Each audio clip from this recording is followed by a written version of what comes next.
Hola, buenas tardes a todos. Mi nombre es Jorge Correale. Yo estoy a cargo del área de neuroinmunología y de enfermedades desmielinizantes de Fleming. Y la idea de hoy es compartir la próxima hora con ustedes sobre algo que a todos nos inquieta, nos preocupa, que es la utilización de las vacunas contra COVID-19. Antes de empezar la charla, y lo que pretendemos con esto es que sea algo muy interactivo, como diría un amigo mío colombiano, un conversatorio, que conversemos entre todos nosotros y que tratemos de aclarar la mayor cantidad de dudas que sean posibles. En primer lugar, lo que les quiero mencionar es que vamos a tratar de no referirnos a casos puntuales de alguna persona en relación al tratamiento que está llevando actualmente, solo en caso de que la duda sea si con ese determinado tratamiento necesita vacunarse o cuándo es el mejor tiempo de vacunarse.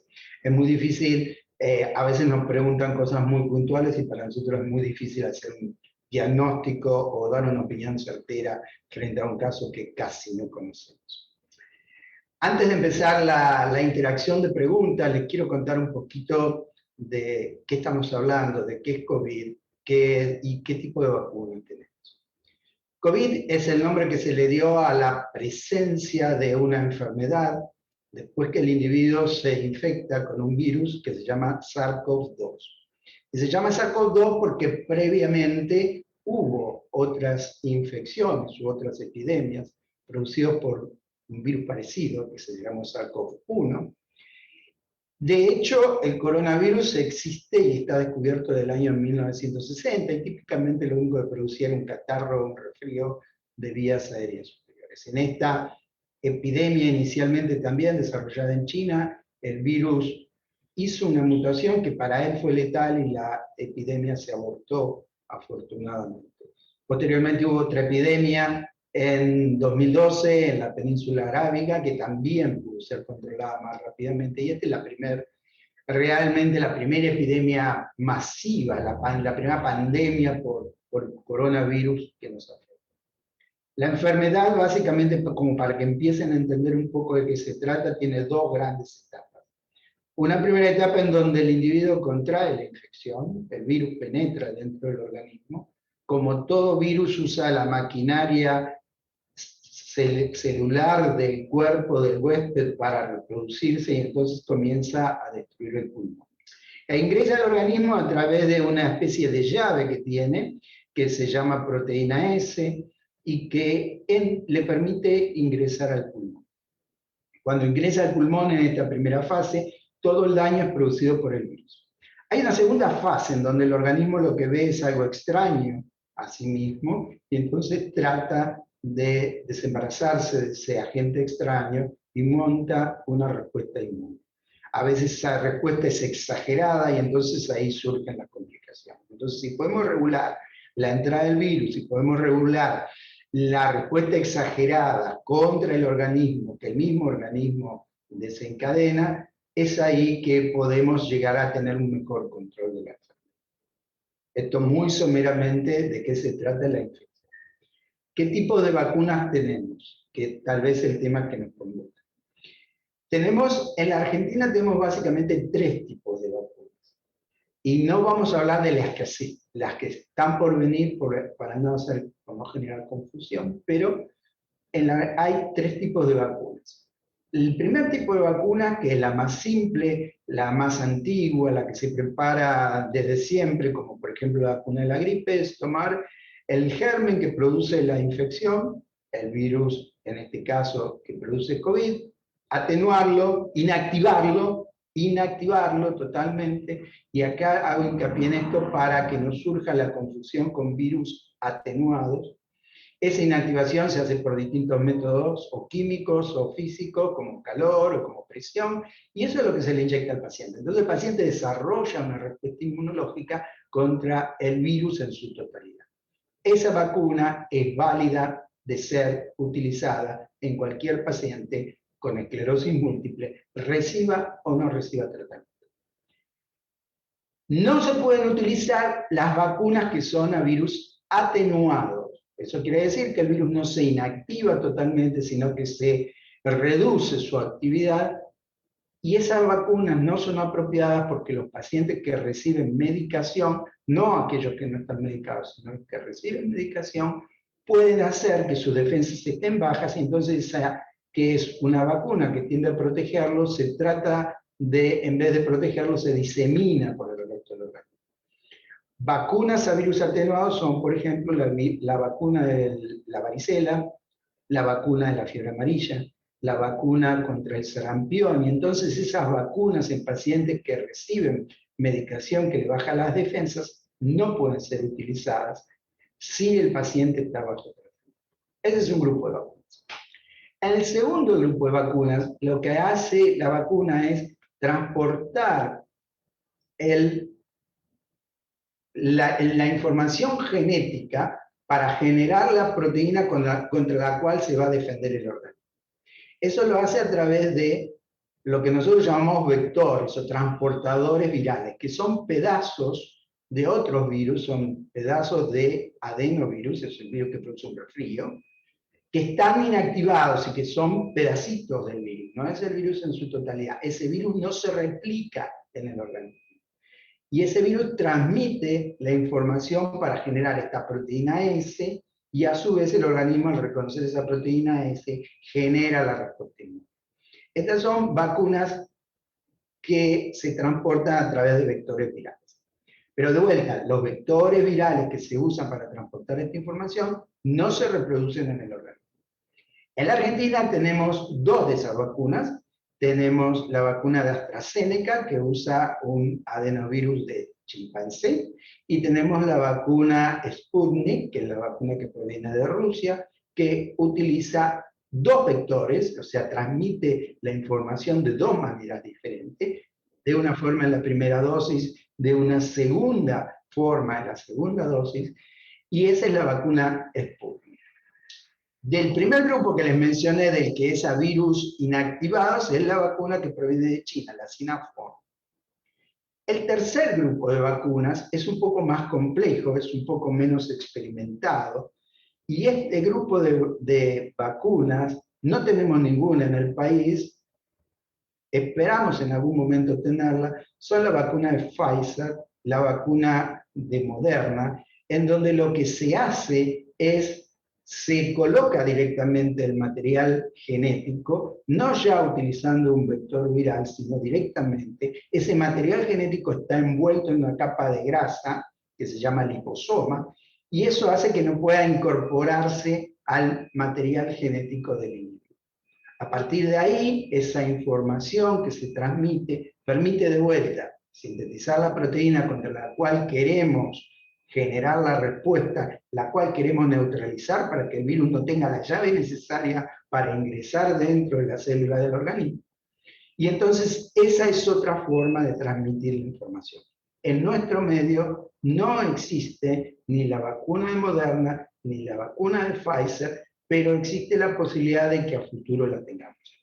Hay muchas otras vacunas en desarrollo.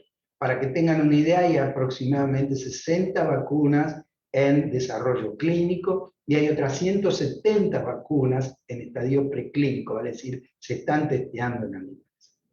Este es un panorama muy global que quería brindarles para que sepan de qué tipo de vacunas estamos hablando y para que entiendan un poquito cómo es el tema de la neutralización que queremos tener sobre el virus responsable de COVID-19, el virus SARS-CoV-2, que es el responsable de esta enfermedad, que lamentablemente mata al 3% de los pacientes, al 3% de la población en general. Con lo cual, la gran recomendación, y con esto termino y voy a las preguntas, es todo paciente debe vacunarse, salvo que exista una contraindicación extremadamente formal. Debe vacunarse el que tuvo coronavirus, el que ya tuvo una infección y el que no la tuvo. Puede variar un poco los tiempos, pero todos debemos vacunarnos. Y entonces me parece pertinente empezar con algunas de las preguntas. Y en la primera pregunta que leo acá en el chat dice, ¿hay alguna vacuna contra COVID que no se pueda utilizar en los pacientes medicados con Tecfidera? Tecfidera es la marca del dimetilfumarato. Hay distintas marcas de dimetilfumarato. Y la respuesta es no. Puede utilizar cualquiera de las vacunas que estén disponibles en nuestro medio. Y la recomendación es utilice la vacuna a la cual tenga más rápido acceso. No esperen tener acceso a la que más les gusta, a la que crean que es más fácil, a la que crean que le da un poco más o un poco menos de protección. La situación epidemiológica en nuestro medio no está como para esperar nada. Deben vacunarse. Cuanto más rápido sea el acceso, mejor será para ustedes y mejor será para la comunidad en su totalidad. Lo mismo después dice paciente con temozolomida. Temozolomida es un fármaco que nosotros no utilizamos, seguramente es un paciente oncológico, esto lo tiene que conversar con su médico oncólogo. Nosotros nos vamos a restringir a hablar sobre las indicaciones de las vacunas para los pacientes con esclerosis múltiple y en relación a los fármacos que utilizan los pacientes con esclerosis múltiple. Les pido disculpas, pero la verdad no tenemos ninguna experiencia en el uso de temozolomida.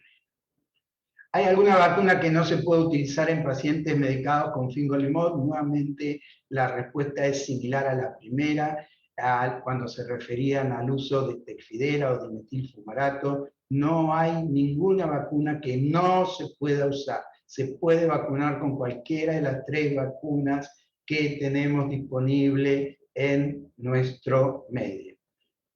La que sigue es lo mismo, se refiere a otra marca de un fármaco, aquí habla de Immunomax, vale la misma respuesta. Puede vacunarse con cualquiera de las vacunas que están disponibles en nuestro medio. Acá es un poco más puntual y dice si las vacunas vectoriales, en este caso es la vacuna Sputnik y la vacuna de AstraZeneca, son compatibles con pacientes con esclerosis múltiple. La respuesta es sí, ambas son compatibles perfectamente con pacientes que tienen esclerosis múltiple, estén con tratamiento o no estén con tratamiento. Dice, una paciente dice, ¿me puedo vacunar si tengo fibromialgia? Bueno, ahí va a depender, por la enfermedad en sí se puede vacunar, no tiene ningún problema. El tema es, dependerá bastante de la medicación que esté recibiendo. Dependiendo de la medicación que esté recibiendo, si está recibiendo esteroides, hay ciertas consideraciones en particular. Si no está recibiendo esteroides, cualquiera de los medicamentos se podría llegar a utilizar. Acá empiezan a ser un poco más puntuales y esto viene muy bien porque creo que son dudas que tienen muchos. Dice, yo recibo rituximab, ¿cuánto riesgo tengo? Mi doctora me dijo que esta medicación anularía la vacuna. ¿Es así? Bueno, el tema de las vacunas, el rituximab y ocrelizumab son 2 fármacos que lo que hacen es matan las células que producen anticuerpos. Con lo cual, uno esperaría de que uno no tuviera protección contra la enfermedad. ¿Qué sabemos hoy de esto? Y digo que sabemos hoy de esto porque la información que vamos recibiendo es muy dinámica y tal vez lo que digamos esta semana, la semana próxima cambie o la semana próxima sea un poco diferente. Al matarse las células que producen los anticuerpos que nos van a proteger, que es lo que trata de inducir la vacuna, la posibilidad es de que la respuesta a la vacuna sea mucho menor. ¿Esto está basado en qué? Está basado en antecedentes con otras vacunas. Por ejemplo, está estudiado qué pasa con ocrelizumab, que es una droga prima hermana de rituximab. ¿Qué pasa con la vacuna de la gripe en esos pacientes? La situación ideal sería que uno se vacune con la primera dosis 3 meses después de recibir la infusión de rituximab, haga la segunda dosis y retome el rituximab 4 semanas después de la segunda dosis. Eso sería la situación ideal, que nos permitiría un máximo de respuesta bastante similar a la que tiene un individuo que no recibe la medicación. Ahora bien, ese es el mundo ideal. Hay que ver cuál es el mundo real. En el mundo real dependerá de cuál sea la agresividad de la enfermedad que se está tratando.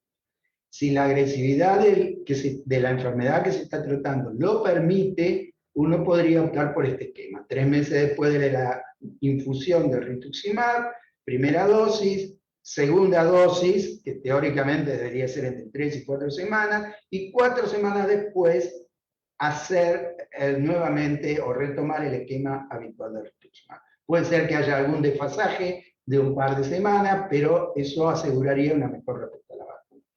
En el mundo real esto no siempre sucede, y entonces si la agresividad de la enfermedad no lo permite, uno debería vacunarse en el mejor tiempo posible, cuando pueda vacunarse, cuando tenga acceso a la vacuna, a pesar de que no medien estos 3 meses, a pesar de que no medien estos periodos de espera de 4 semanas.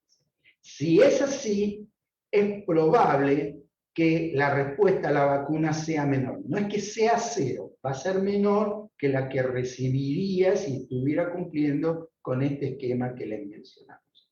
El otro tema importante, y que esto es una noticia que tuvimos ayer, parecería ser que rituximab y ocrelizumab no desarrollan cuando los pacientes que reciben ocrelizumab y ocrelizumab no desarrollan una respuesta a la vacuna tan adecuada cuando son infectados con ciertas nuevas cepas. Hay una serie de cepas que se están desarrollando en Brasil, que la primera se desarrolló en el Reino Unido por mutaciones del virus. El virus puede ir cambiando como pasó en la primera pandemia y autoaniquilarse, o puede ir cambiando para irse escapando de la vacuna o de la respuesta que tiene el organismo. Entonces, esas cepas parecerían ser más resistentes a lo que genera la vacuna, y entonces necesitaríamos una respuesta a la vacuna mucho más alta de la que se logra cuando el individuo recibe rituximab. Por lo tanto, si el individuo está infectado con alguna de esas cepas, cosa que no vamos a saber hasta que no se lo testee, podría ser que la respuesta sea aún un poco menor de la que se tiene cuando se está infectado con la cepa tradicional de coronavirus.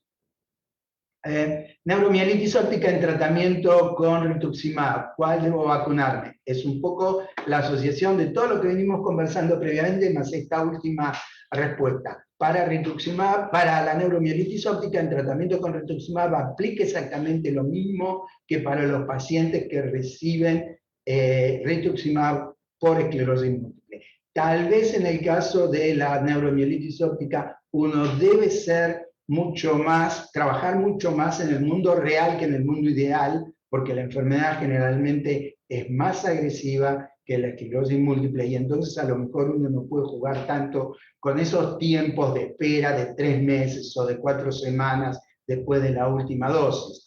Entonces, de vuelta, debe conversar con su médico para ver cuán agresiva es la enfermedad, o si su enfermedad está muy tranquila y puede darse la posibilidad de esperar esos tiempos para poder vacunarse y obtener el máximo de respuesta posible de la vacuna. Podemos entrar dentro de pacientes de riesgo. Bien, buena pregunta.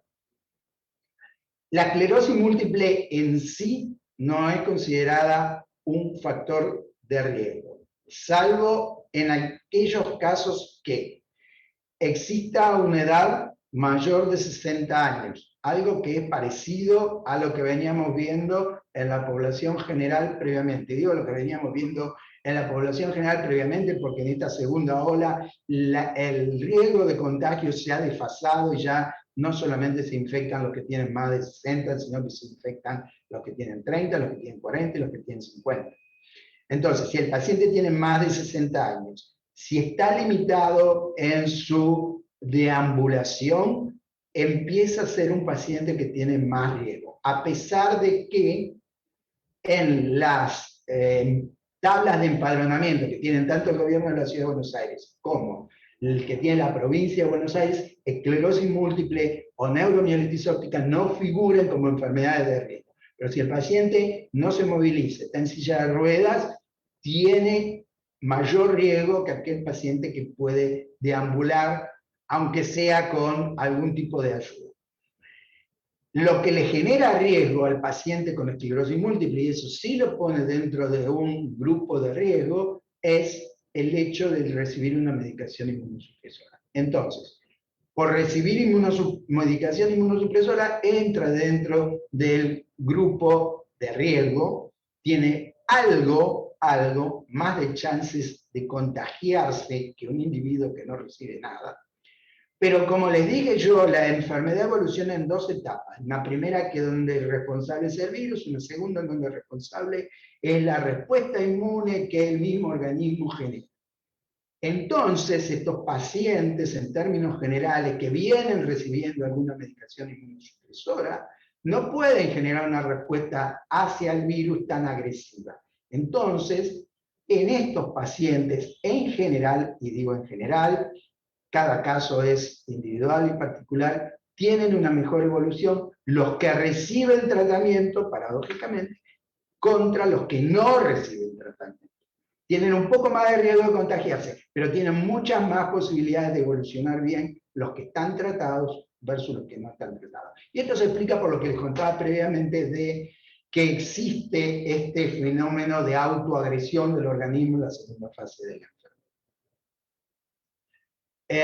Dice, con NMO o neuromielitis óptica con tratamiento de rituximab se puede vacunar. Esto también fue algo que ya comentamos. No es que se pueda, se debe vacunar. Se debe vacunar con la vacuna que tenga acceso más rápido. Si puede esperar ese lapso de 3 meses o de 4 semanas después de la segunda dosis, fantástico, vida ideal. Si no lo puede esperar, vida real. Se vacuna en el momento que tiene acceso a la vacuna. De vuelta, COVID mata el 3% de los pacientes, el 3% de la población, no solamente pacientes, cualquier individuo que nos contagiemos, 3% se mueren. Entonces, cuanto más rápido tengamos acceso a la vacuna, mejor va a ser la posibilidad de estar protegidos. A mí me citaron y no dije que tenía esclerosis y menos que estoy tomando fingolimod, pero sí declaré ser alérgica a la penicilina y no me la quisieron aplicar. Bueno, en rigor de verdad, no sé por qué no se la quisieron aplicar. La indicación es que uno no debe aplicarse la vacuna si es alérgico a algún componente de la vacuna. Uno puede ser alérgico a la penicilina, a la dipirona, a la aspirina, a cualquier otro medicamento. Y si ese medicamento no está contenido en la vacuna, no hay razón para que no se la apliquen. La verdad, creo que no han querido correr riesgo. Si usted no recibió la primera dosis, es muy difícil saber si va a ser alérgica a la vacuna o no. Y desde el punto de vista médico práctico, no quiere decir ser alérgico a la penicilina que no pueda recibir la vacuna. Esto es lo mismo que ser alérgico al tomate o a al polvo de casa o a los ácaros o cualquier otro elemento que le pueda generar alergia. Si no está contenido dentro de la vacuna, no hay razón. Obviamente habrá que mirarla con un poco más de cuidado que si fuera un individuo que no tiene ningún tipo de antecedente alérgico, pero debería recibirla.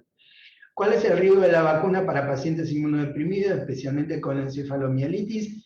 Un poco ya les comenté, los pacientes tienen un poco más de riesgo de contagiarse, pero en general si están tomando medicación inmunosupresora, tienen más posibilidades de evolucionar bien. Si ya finalizaron con la medicación inmunosupresora, el riesgo es similar al de cualquiera de los individuos de la población normal.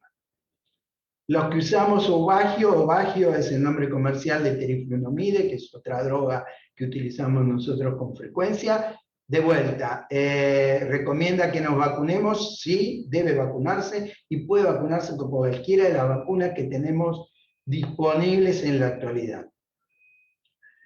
La próxima cuestión es interesante, dice, los pacientes con esclerosis múltiple en principio no figuramos entre los grupos con prioridad de vacunación. ¿Sabe si esto se va a rever? Se está reviendo en las últimas semanas, si bien no aparece específicamente y taxativamente en el listado de indicaciones de riesgo o de enfermedades que puedan producir mayor riesgo, como son la hipertensión arterial, la obesidad, la diabetes, la patología pulmonar previa o la patología cardíaca previa, empieza a aparecer una opción que es, tiene otra enfermedad, y ahí ustedes deberían colocar, no coloquen esclerosis múltiple, sino que coloquen inmunosupresión. porque esclerosis múltiple no va a estar considerada, porque la enfermedad per se no es un factor de riesgo, pero sí es un factor de riesgo para el contagio, la inmunosupresión. Entonces, si en el formulario de provincia o en el formulario de la ciudad de Buenos Aires le dan la opción de poner otra, coloquen paciente que recibe inmunosupresión o tomo medicación que disminuye las defensas o alguna frase por el estilo que los acredite como que son pacientes de prioridad y de cierto riesgo, pero no por la esclerosis múltiple, ¿eh? Si colocan esclerosis múltiple no van a entrar dentro de esa categoría. Otra pregunta dice, estoy con tratamiento con rituximab, me lo aplicaron en marzo, ¿hay alguna contraindicación con alguna vacuna? No, no hay ninguna contraindicación, ya más o menos conversamos qué pasa con rituximab, es válido para la esclerosis múltiple, es válido para la neurocolitis óptica, en cuanto a que no hay contraindicación para ninguna vacuna, y cuál sería el mundo ideal y cuál es el mundo real que deberá conversar con su paciente. Otra pregunta dice, ¿puede ser que con el acetato de glatilamer los efectos de la vacuna se atenúan? No, el acetato de glatilamer precisamente es uno de los medicamentos que en general permite una mejor respuesta, al igual que el interferón, a la vacuna, así que no, los efectos de la vacuna no se atenúan por recibir acetato de glatilamer. En el caso de pacientes que hace más de un año no están en tratamiento por causas de fuerza mayor, bueno, eso pasa a ser un individuo de la población general, dependiendo del tratamiento que haya interrumpido. Si interrumpió alemtuzumab o interrumpió cladribine, bueno, a lo mejor hay que considerarlo un poco más en detalle. Pero si lo que interrumpió fue cualquiera de los otros tratamientos, por cualquiera que sea la causa, va a tener la misma situación que un individuo de la población general. El mismo riesgo, la misma chance de vacunarse y la misma necesidad de vacunarse con cualquiera de las vacunas que estén disponibles al momento actual. ¿Con qué diferencia de tiempo se debe aplicar la vacuna antigripal y la de COVID? Buena pregunta. Al menos 15 días de diferencia entre la vacuna antigripal y la vacuna contra COVID. Así que aquellos que no están vacunados contra la gripe, tal vez sería un buen momento empezar a pensarlo seriamente en este momento que seguramente la vacunación para COVID va a estar dilatada, cosa que al momento que tengamos la opción de vacunarnos contra COVID, ya han pasado esos 15 días de tiempo entre la vacuna antigripal y la vacuna para COVID. Y vacuna antigripal hay distintos tipos, está la trivalente, está la tetravalente, acá también es un poco lo mismo que comentábamos antes, si consiguen la tetravalente, mejor, si no consiguen la tetravalente, se vacunan con la trivalente. La tetravalente tiene una cobertura un poco mayor y sobre todo está recomendados en los adultos mayores, pero para aquellos que están por debajo de los 60 se vacunan con la que consiguen y lo más rápido posible para evitar que se superponga con la vacuna de COVID, no sea cosa que cuando se vaya a vacunar contra la gripe, lo llamen para vacunarse contra COVID y perdieron esa opción. ¿Tiene sentido hacer un test de anticuerpos después de haber recibido la primera dosis de la vacuna? La verdad que no tendría mucho sentido, uno lo puede hacer para satisfacer su curiosidad personal, pero en realidad el tratamiento no está completo. Lo lógico o lo que tendría sí sentido sería hacerlo después de recibir la segunda dosis de la vacuna, como para ver si la segunda dosis de la vacuna alcanzó a generar una buena respuesta. Esto pasa con otras vacunas, la vacuna de la hepatitis que tiene una dosis inicial, una a los 2 meses y otra a los 6 meses, después de esa dosis de los 6 meses los individuos se testean por anticuerpos y hay muchos de ellos que no desarrollaron anticuerpos y tienen que volver a vacunarse. Acá esa opción no existe todavía, pero sí, si uno quiere saber si está protegido, debería hacerse la determinación de anticuerpos después de la segunda dosis. A la primera dosis puede ser que no tenga mucho sentido. Estoy medicada con ocrelizumab, ¿cuánto tiempo debo esperar desde mi última colocación de medicación para ponerme la vacuna? Esto, lo mismo que comentamos para rituximab y ocrelizumab es lo mismo. Mundo ideal, 3 meses después de la última infusión, primera dosis.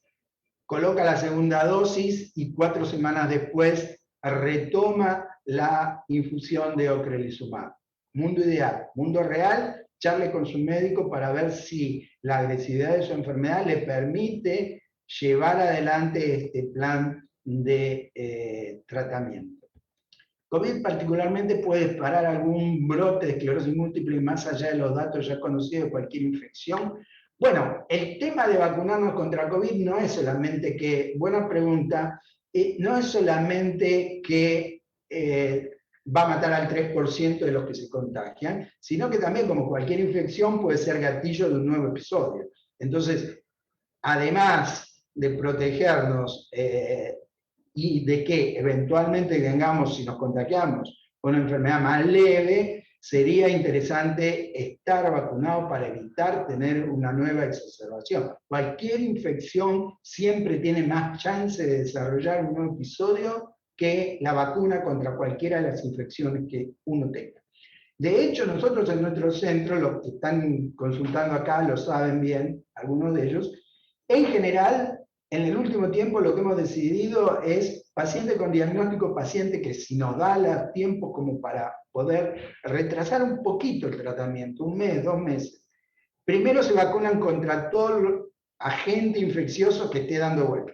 Y después recién empezamos el tratamiento. Esto nos da la posibilidad de que los pacientes ya estén vacunados contra todo, y si en algún momento necesitamos escalar el tratamiento, ya están vacunados y no tenemos que perder tiempo. Pero de vuelta, eso va a depender de cada médico en particular, juzgando cuál es la gravedad de la enfermedad versus cuál es la necesidad de la vacunación.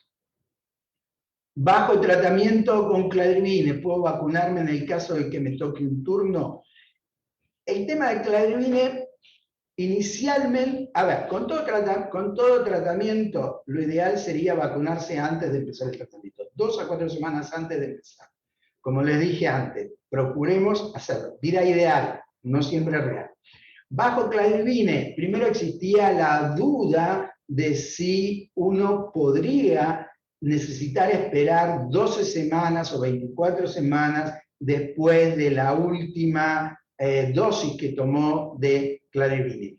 En la última semana vimos datos de que los pacientes que se vacunan en el medio del tratamiento de cladribine tienen buena respuesta a la vacuna, por lo cual, si está ya recibiendo cladribine, puede vacunarse. Si va a empezar a recibir cladribine y puede esperar, sería conveniente que espere 2 a 4 semanas, se vacune, espere 2 a 4 semanas y después recién empiece el tratamiento con cladribine. Esto para tratar de aumentar al máximo las posibilidades de que la respuesta a la vacuna sea óptima. Pero los datos que tenemos de Israel de la última semana de cladribine es que los pacientes que se vacunaron intracladribine desarrollaron una buena respuesta de anticuerpos contra el virus. ¿Sería bueno tomar alguna vitamina en específico para las personas con enfermedades autoinmunes o qué tipo de vitamina? No, lo que sí sabemos es que tener niveles normales o incluso un poco más altos de vitamina D, en general los pacientes con esclerosis múltiple es aconsejable. Se ve que la protección que se tiene es mejor, la respuesta de algunos fármacos, por ejemplo el interferón, está comprobado que es mejor en los pacientes que tienen niveles normales o un poco más altos de vitamina D que en los que tienen niveles bajos de vitamina D. Entonces, la única recomendación sería, a veces tenemos serios problemas para que se cubra la vitamina D por los sistemas de obra social, de medicina prepaga, sería aconsejable de que tengan al menos niveles normales. Ojo con los niveles supra altos de vitamina D, como se promovió en algún momento, o como se sigue promoviendo en algunos momentos en Brasil, donde se dan megadosis de vitamina D, porque la vitamina D en exceso también puede ser tóxica. Entonces, tener niveles que estén, lo normal es alrededor de 30, tener niveles alrededor de 50 sería bastante ideal como para decir, el fármaco que tomo va a ser más efectivo en mi organismo. La vitamina sola, per se, no, pero va a ayudar a que el fármaco que estoy tomando sea más efectivo. Yo estoy tratada con Tysabri y con natalizumab para esclerosis múltiple. ¿Qué vacuna sería apropiada? De vuelta a lo que les dije al comienzo. Cualquiera de las vacunas que están disponibles en nuestro medio pueden ser utilizadas. me puedo vacunar teniendo las defensas bajas. Hay que ver qué es las defensas bajas. Dependerá, hay ciertos valores que son posibles, hay ciertos valores que no son posibles, y dependerá, Carolina, de los valores que veamos en nuestro próximo hemograma. Así que cuando tengamos el próximo hemograma, vemos. Pero en el caso de algunos fármacos se puede suspender transitoriamente la medicación para hacer que las defensas suban un poco, no den niveles adecuados como para desarrollar una respuesta inmune adecuada a la vacuna. Yo estoy medicada con Tecfidera, que es dimetilfumarato. Mi doctora me recomendó vacunarme por la gripe. ¿Cuánto tiempo debe pasar entre esta y la vacuna de COVID? Ya lo comentamos previamente, 15 días al menos entre la vacuna de COVID y la vacuna antigripal. Excelente recomendación de su doctora, que la mandó a vacunar contra la gripe. En caso de estar bajo tratamiento para esclerosis múltiple y haberme infectado con COVID, hay un tiempo prudencial para vacunarse. Usted puede esperar un poco más de tiempo, no necesita estar apurada para vacunarse. Aquí sí sería interesante tener los niveles de anticuerpos, porque si usted tiene anticuerpos que le están protegiendo como consecuencia de la infección que ya tuvo, tal vez puede esperar más tiempo que el individuo que no se infectó contra COVID, pero indefectiblemente en algún momento se va a tener que vacunar. Y otro tema importante, por más que se estén vacunando, tienen que seguir respetando todas las medidas que estamos poniendo en práctica en este momento. El barbijo, el distanciamiento social, el tratar de estar en ambientes que estén muy bien ventilados. Si tienen alguna reunión que no sea masiva y que sea de preferencia al aire libre, el lavado de las manos con agua y jabón, no necesitan nada más que agua y jabón, el virus con el agua y jabón se desintegra, o alcohol al 70%, alcohol al 70% porque penetra más fácil en el virus y lo destruye más fácilmente que si usan alcohol al 100%. Así que si usted tuvo COVID, puede usarse los anticuerpos. Si tiene anticuerpos, puede estar un poquito más tranquila en cuanto a que si se dilata su vacunación, eso no es un grave problema, pero en algún momento se va a tener que vacunar. Ocrelizumab y la vacuna de COVID, ¿qué pasa si uno puede darse la primera dosis de COVID, pero la segunda dosis la dan recién a los 3 meses? Hay que esperar recién la segunda dosis de COVID para retomar el tratamiento con ocrelizumab. Bueno, acá aparece un tema que es esta dilación de los 3 meses que tenemos en nuestro país en este momento. Si fuera mi sugerencia, y yo diría que dependerá de la agresividad de su enfermedad, obviamente, pero 3 meses es un tiempo un poquito largo, porque piense que después que recibe la segunda dosis, tiene que esperar otras 4 semanas, o sea que van a ser 4 meses que va a dilatar. Si su enfermedad, debe verlo con su médico mirará su resonancia, mirará cómo está usted, pero tal vez esperar 3 meses es un poco complejo y a lo mejor de vuelta usted tiene que volver al mundo real y no al mundo ideal para vacunarse. O sea que tal vez, y de vuelta, debe chequearlo con su médico si puede vacunarse en este momento o si puede llegar a esperar esos 4 meses. Tenga en cuenta que si va a esperar, va a tener que esperar 4 meses. Esperar 3 meses, recibir la vacuna y empezar inmediatamente no tiene ningún sentido. Son 4 meses porque tiene que esperar un mes más, 4 semanas más después de la última dosis que recibió. ¿La vacuna no genera un brote o no activa la enfermedad? No, al menos lo que sabemos hasta el momento. No hemos visto que la vacuna genere exacerbación de la enfermedad, al menos en países en donde hay millones de individuos, no necesariamente con esclerosis múltiple, vacunados. O sea, los ensayos clínicos no incluyeron pacientes con esclerosis múltiple y lo que podemos contarles es lo que pasa en la vida real. La vacuna no tenemos evidencia de que haya o de que pueda generar o reactivar la enfermedad. Hubo 2 casos descritos con una de las vacunas de mielitis transversa, que puede ser un componente de la esclerosis múltiple o de la neuromielitis óptica, pero uno de los casos, tengan en cuenta que fue producida en un individuo que no tiene nada que ver.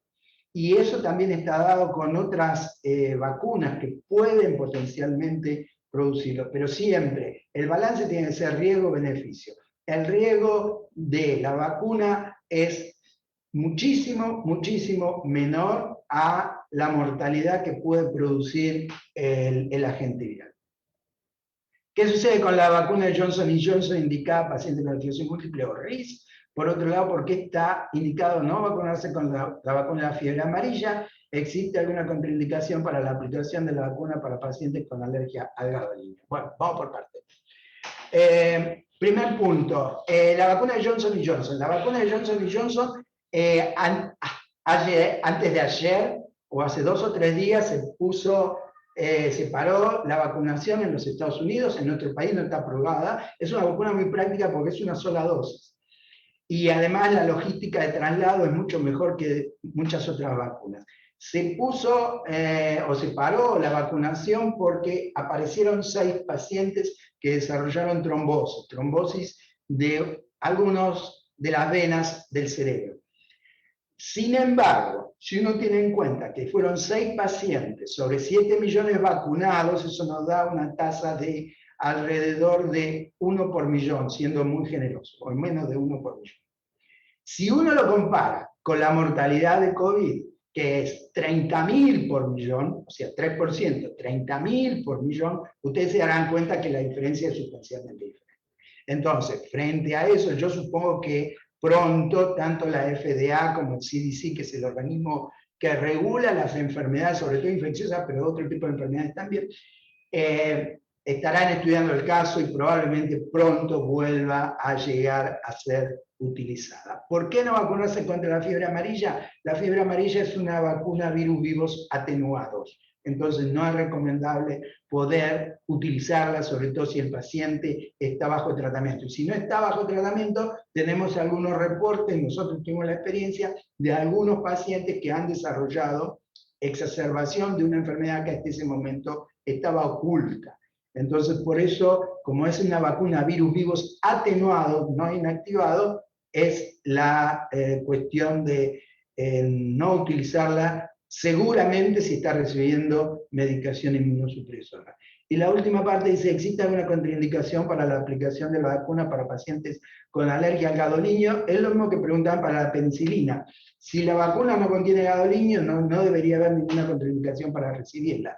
Uno puede ser alérgico a los componentes de la vacuna, no a componentes extra de la vacuna. Si uno es alérgico, le repito el mismo ejemplo, es alérgico al tomate, no existe ninguna contraindicación para que se pueda llegar a vacunar. Síndrome de Guillain-Barré, no podemos vacunarnos, ¿no? Yo lo tuve 2 veces. No hay ninguna evidencia de que pueda desencadenarse síndrome de Guillain-Barré. Hubo algunos reportes en el pasado de la vacuna H1N1, de la vacuna contra la gripe, que podía desarrollar Guillain-Barré. La verdad que para Guillain-Barré no está tan bien estudiado como para la esclerosis múltiple. Hay un signo de pregunta, creo que lo debería charlar con la gente que hace nervio periférico, que tal vez pueda tener alguna información de la cual yo carezco, pero en principio yo le diría que no, pero que consulte con su médico que así le diagnosticó síndrome de Guillain-Barré. Seguramente debe estar más familiarizado con la patología. Si la si tiene esclerosis múltiple, llegara a darme la vacuna, tendría que suspender mi tratamiento hasta vacunarme. Eso va a depender fundamentalmente del tratamiento que esté recibiendo. Para la mayoría de los tratamientos, la idea es que no interrumpan el tratamiento.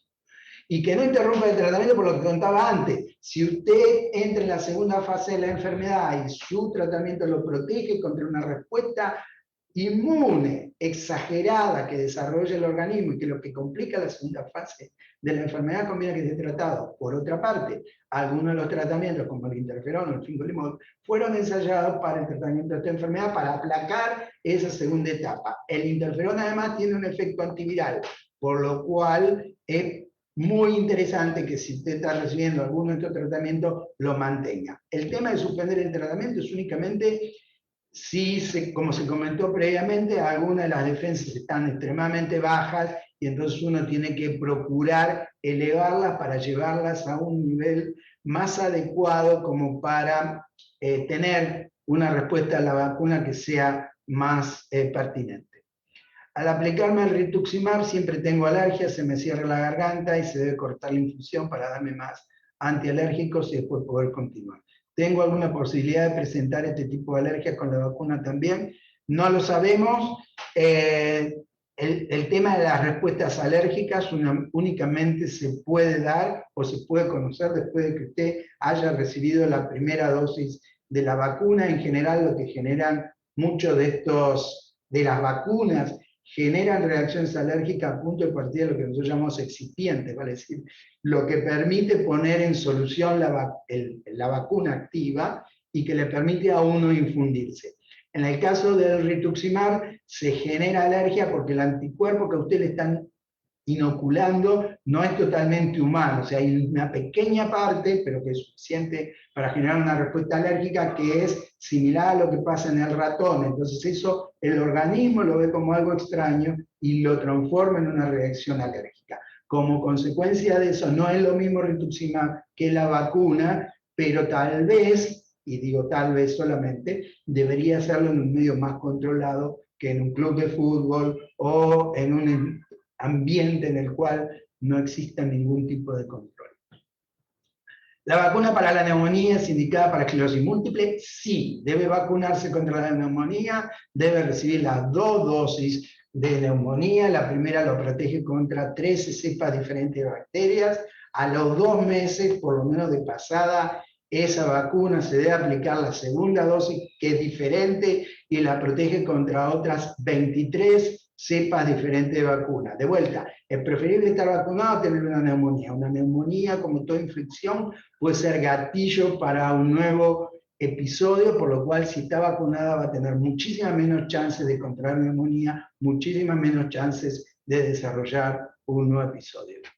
Ahora que se estiró el tiempo entre las dosis, ¿se van a generar los anticuerpos como deberían? Esa es una gran pregunta, basado en lo que sabemos, que no es mucho.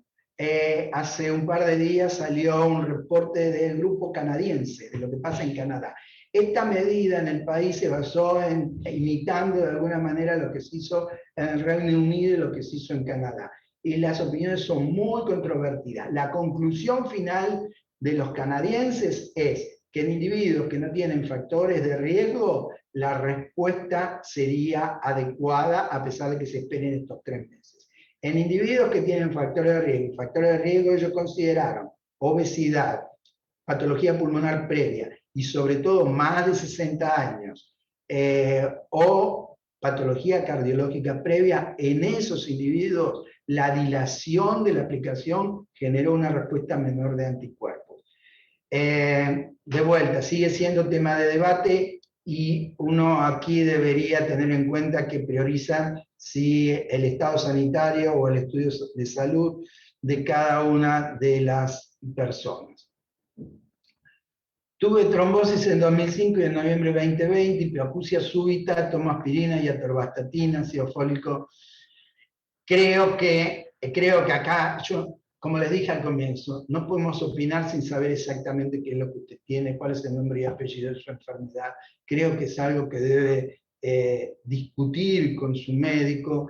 Y si me pregunta qué opción pondría, usted debería poner tal vez, entre otras, como factor de riesgo su trombosis, como para entrar dentro de algún grupo prioritario, pero independientemente de esto, lamentablemente sin conocer cómo se llama su enfermedad, sin saber qué es lo que tiene usted, es muy difícil opinar sobre esto y debería charlarlo con su médico. Pero a los fines del empadronamiento, al momento de empadronarse, coloque que tuvo trombosis. Después discutirá con su médico si puede utilizar alguna de las vacunas o no.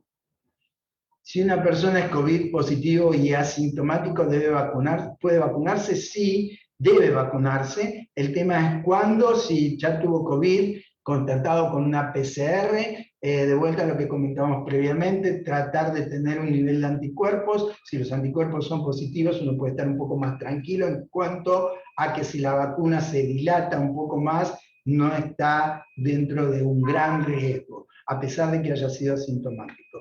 Todos los pacientes deben vacunarse, hayan tenido COVID o no hayan tenido COVID. Esto es lo que se llama generalmente en la jerga una vacunación sucia. Se vacuna a todo el mundo. Somos grupo de riesgo si tomamos medicación que nos baje la defensa. Como les dije al comienzo, tienen un poco más de riesgo de contagiarse, tienen mayores posibilidades de que la enfermedad se comporte de manera más benigna, que tengan menos chance de estar internados, menos chance de recibir la necesidad de recibir oxígeno, menos chance de que pasen a una terapia intensiva.